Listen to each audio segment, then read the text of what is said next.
He called for 100 flowers to bloom in the arts and 100 schools of thought to contend in science.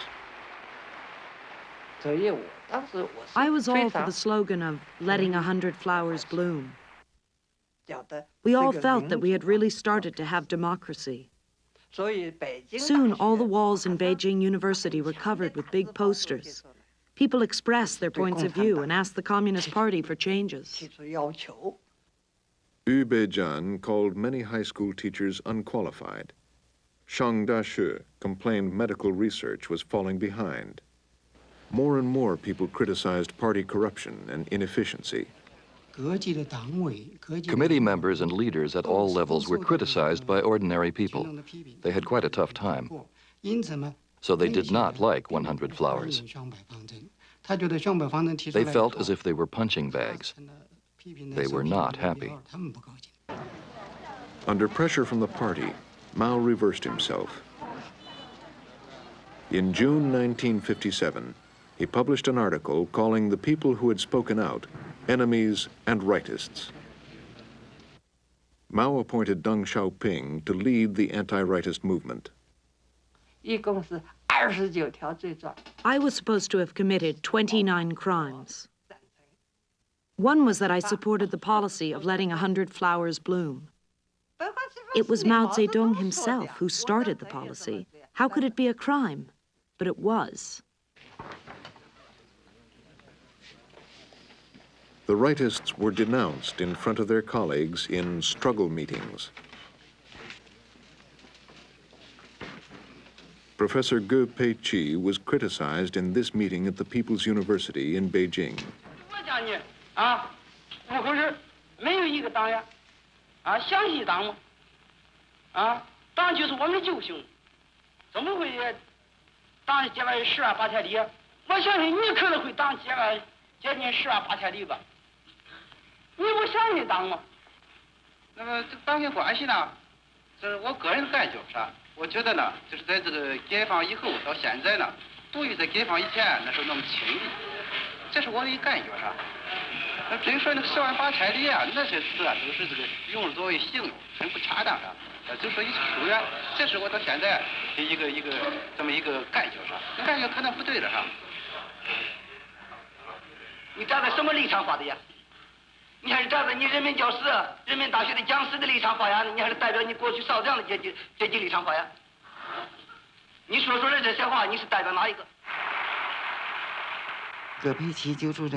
Ge Peiqi was my neighbor.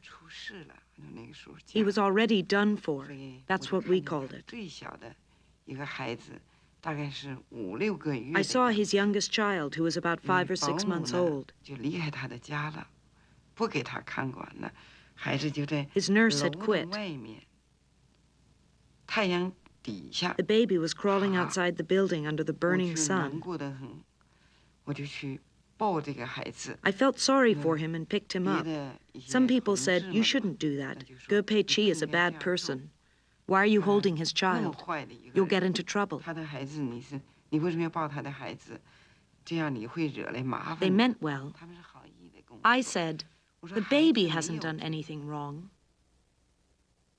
Ge Peiqi's family was ostracized for years. Ge Peiqi himself spent the next 2 decades doing hard labor. I had been in the revolutionary ranks for so many years. At the meeting, I was the most senior person there, but I was finished. I suddenly realized that I had fallen from the sky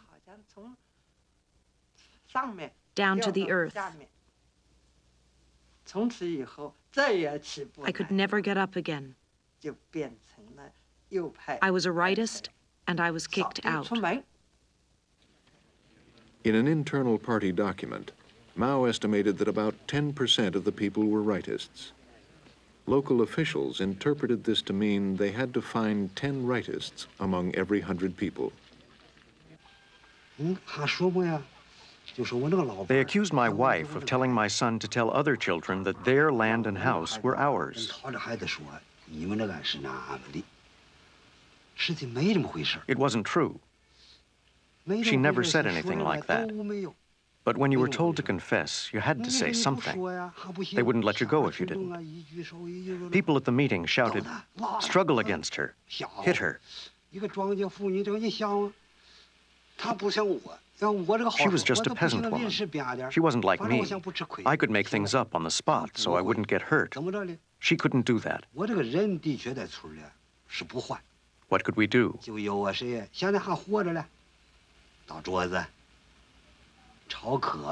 Someone took her backstage.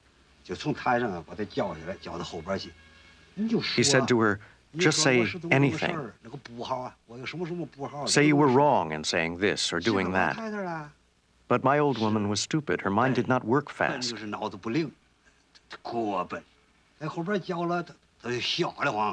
She was taught what to say.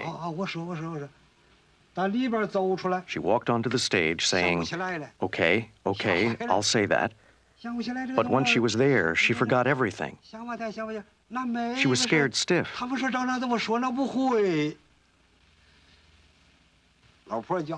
When she got home, she cried and cried.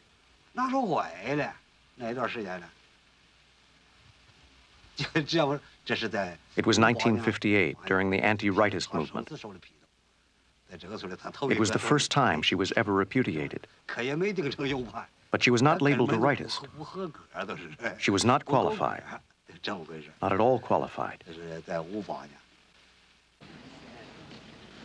Nearly 1 million people were condemned as rightists. They were sent to jail and prison camps or to work in the countryside. The anti-rightist campaign effectively silenced China's intellectuals. Mao had decided that they were no longer needed.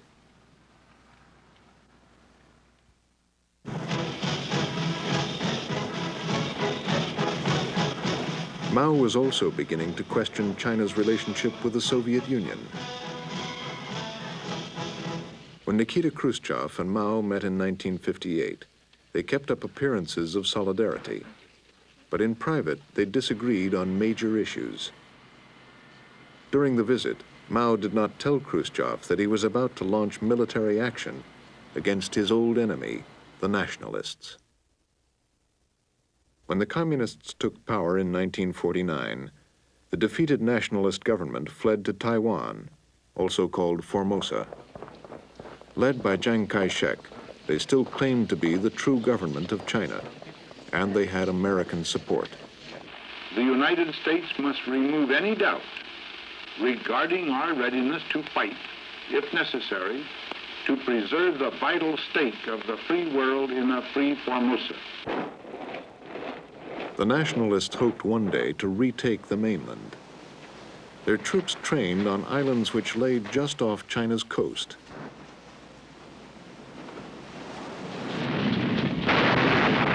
In August 1958, the communists began to shell them. President Eisenhower stood firm in his commitment to the nationalists. Mao did not want a war with the United States. After a few tense weeks, he stopped the bombardment. The crisis petered out, but it had lasting repercussions. While Khrushchev backed the Chinese communists in public, he was furious with Mao. The attack could have triggered a superpower war. In 1959, the two men met for the last time. A year later, they broke off relations. But foreign criticism did not sway Mao's government. They viewed conflict with the nationalists as a purely domestic matter.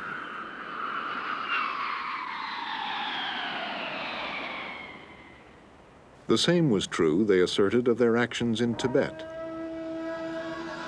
For centuries, this remote and religious land had been regarded by the Chinese as part of China.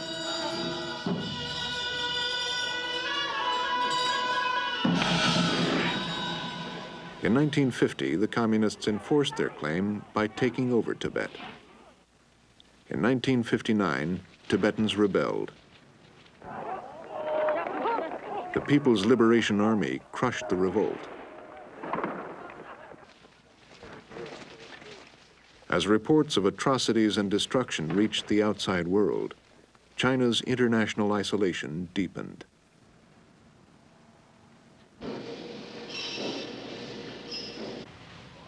Mao's first concern was still China's economy. Industrial output had doubled in 5 years, but he was not satisfied. Mao Zedong always hoped to build a socialist economy in China faster than the Soviet Union. He always thought fighting the Revolutionary War was very difficult. There must be a way to speed up agricultural or industrial production.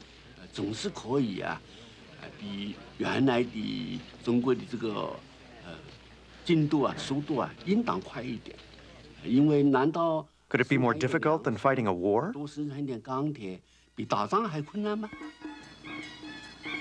In 1958, Mao launched his most ambitious campaign to date, the Great Leap Forward. His goal was to make China the industrial equal of Western nations in just 15 years. His method was to mobilize the entire country to work day and night by promising a better future.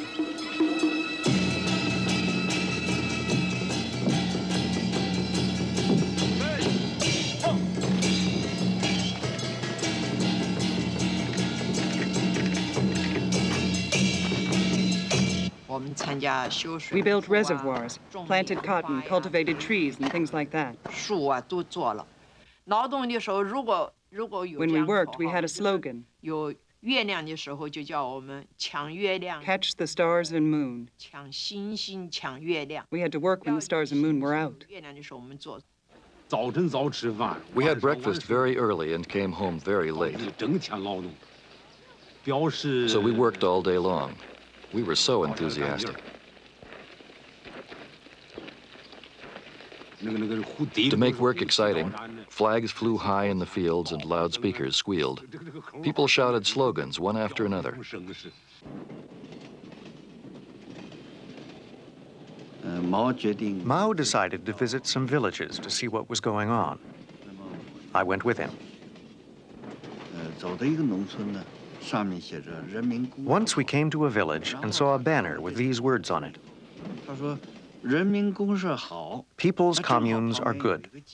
He read the words, people's communes are good. A reporter happened to be next to Mao and took down his words. The next day, the words appeared in the newspapers. That's how people's communes started.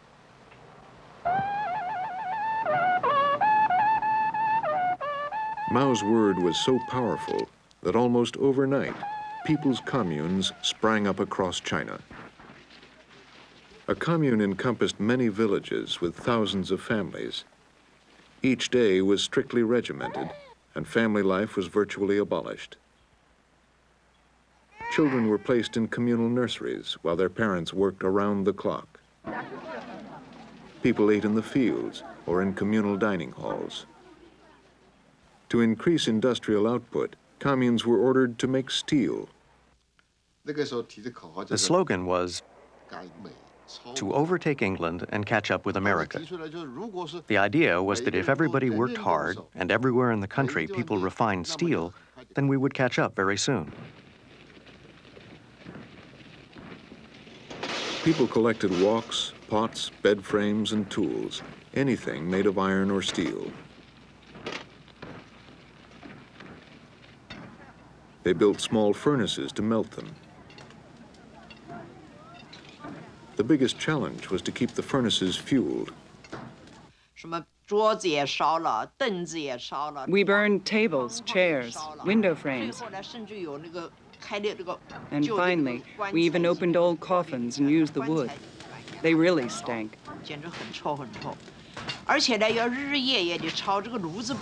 We kept the fires burning day and night. And for convenience, we built work sheds close to the furnaces. One day I worked very late and I was totally exhausted. We had separate sheds for men and women. But I was so tired I couldn't tell the difference. I just walked into a shed, lay down, and fell asleep. When I awoke the next morning, I found I was in the men's shed.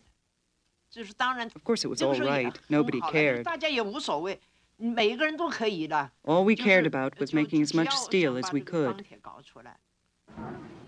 At night, you could see many furnaces along the railroad. Fire shot out of the furnaces. This made people excited. China was going through a great change. China was becoming a very rich and strong country.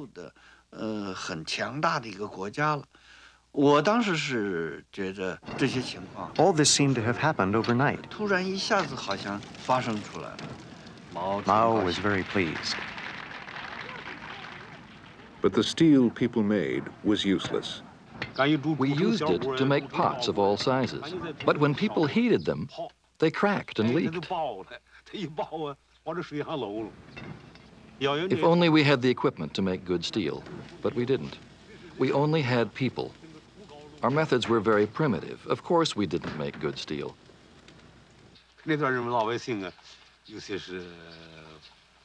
People were unhappy, but nobody dared say anything. The result was that everything made of iron and steel was taken from every family and was made useless. We had no tools left to use. While the government called on everyone to make steel, they also wanted to increase farm output. How could we increase the grain harvest? People said that if you did close planting and used more fertilizer, you would definitely increase output. People got carried away. They were hot-headed. From Mao Zedong and the Central Party Committee down to leaders at all levels, everyone was full of enthusiasm. During the Great Leap Forward, we believed miracles could happen. There was a saying, "The corn will grow higher the more you desire." Communes and schools reported their wonderful news to the party. If one commune said they could turn out 150 tons an acre, another one would say their target was 180 tons. Each commune or school would promise a higher amount until the last school gave their highest figure. Our school set the target of 470 tons an acre. We dug a hole, something like a swimming pool. We thought if we put all the fertilizer in it, we would achieve our target. Then we poured the seeds in, which built up into a layer about this thick. There was a photograph in the People's Daily that showed the wheat in a field supporting the weight of children. Some leaders of the Central Party Committee were so happy that they put this photo on their desks at work. Most people believed it. We were surprised to see that photo and wondered how it could be possible. But because we were city people, we couldn't be sure it was a fake. When I went with Mao to the villages, I really did see so much grain in the fields, so much rice.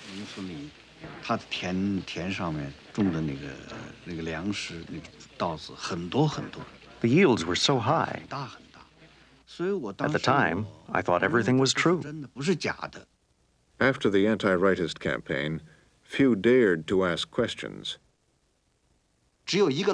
Only one teacher spoke out. How thick would the wheat be if we did produce 470 tons? Immediately, he was accused of being a rightist and not believing in the party. Later, I learned it was all fake. The peasants were putting on a show for us. They moved grain from other places and put it all in one field. It was all a show for Mao. Under pressure to produce more, to launch satellites to heaven, as it was called, party officials inflated production figures.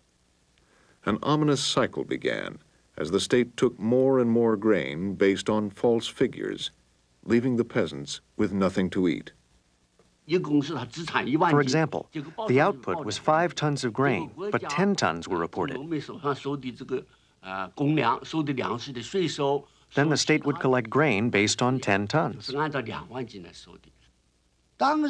Our commune committee calculated that our yield was 1,800 pounds an acre. It didn't qualify us to go up to heaven. But the deputy had an idea. He added the melons, fruits, pears, peaches, turnips, and vegetables to the grain. counting them as grain output. So the yield became 2,600 pounds per acre. Now we were qualified to go up to heaven. The Commune Committee did not want to calculate this way. It was cheating. But those people were higher up. What could we do?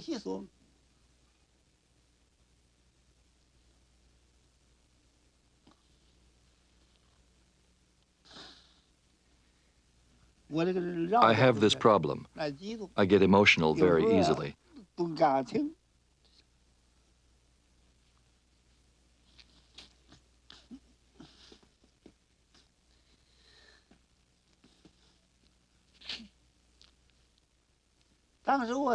I wondered why the higher the official, the more he dared to lie, to deceive the party and the people. Jiang Hongbin, the financial secretary, was horrified when he heard such an enormous figure. He said, "Are you letting people eat? This is sheer absurdity." Party officials ignored the protests and continued to submit the inflated figures. The state took the grain accordingly. It was sent to feed the cities, repay Soviet debts, or left to rot in warehouses. Peasants across China were beginning to starve. Anhui was one of the 4 provinces worst hit.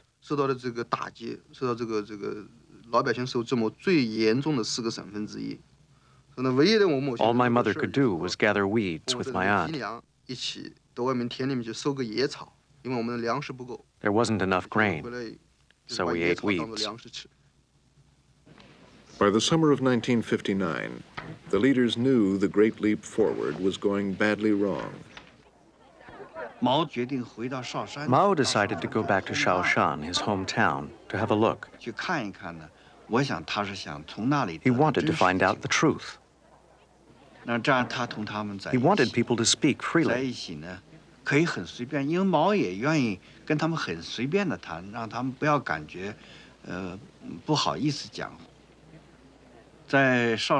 I think that when he was in Shaoshan, he found that there really were problems in the Great Leap Forward.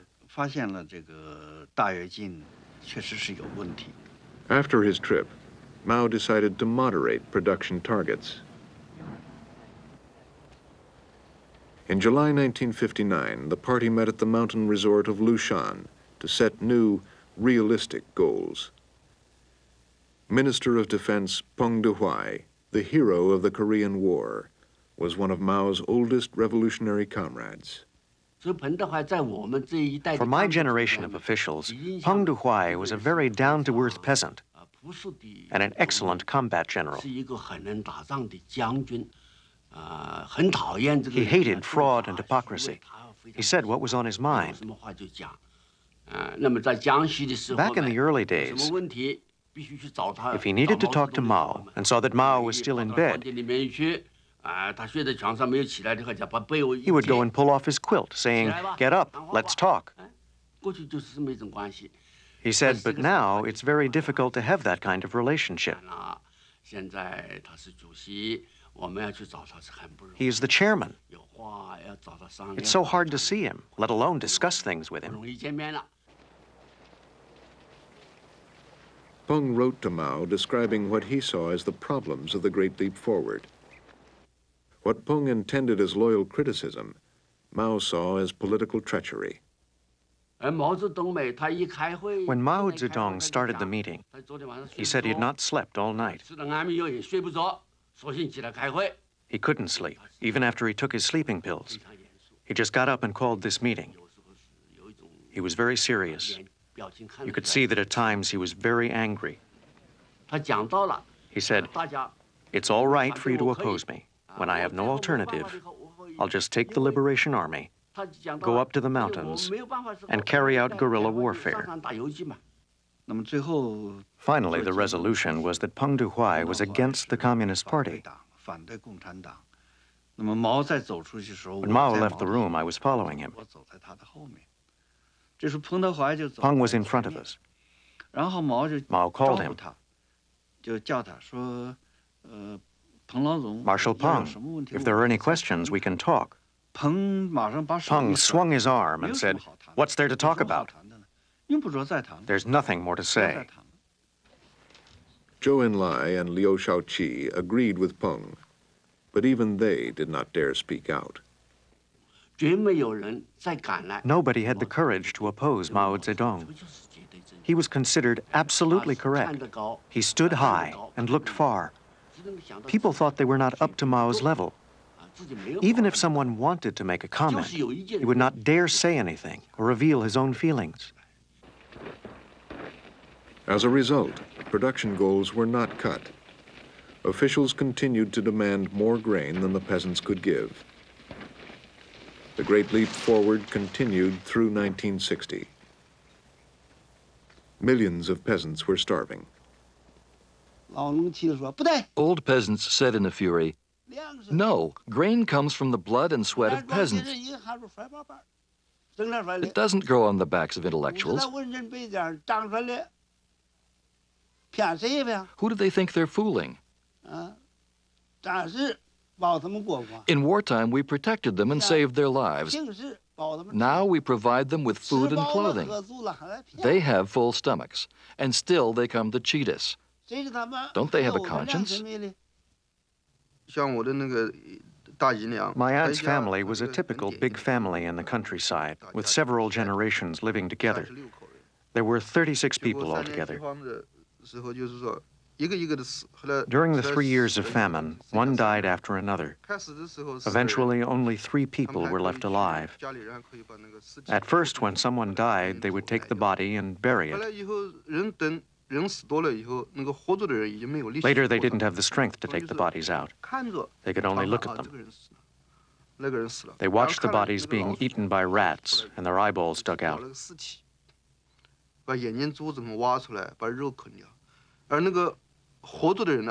People didn't even have the strength to chase the rats away.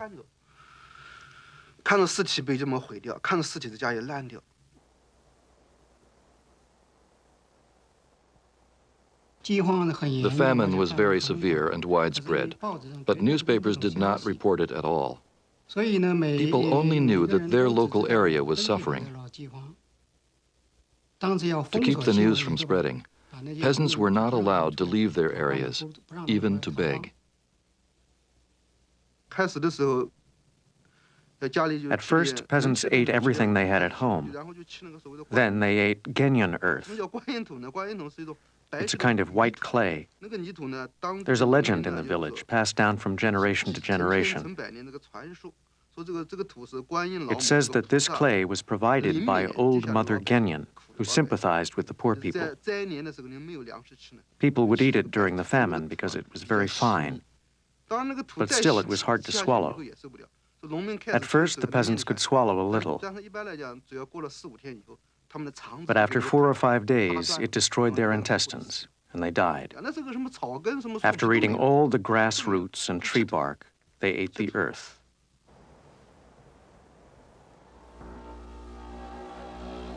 The famine lasted 3 years. An estimated 30 million people died. Mao's revolution, fought to give the Chinese people a better life, had helped create the largest famine in history. In 1961, Peng Dehuai, a lone voice, wrote, "Grain scattered across the ground. Potato leaves withered. Strong young people have gone to make steel. Only children and old women reap the crops. How will they eat next year? Please, think of the people."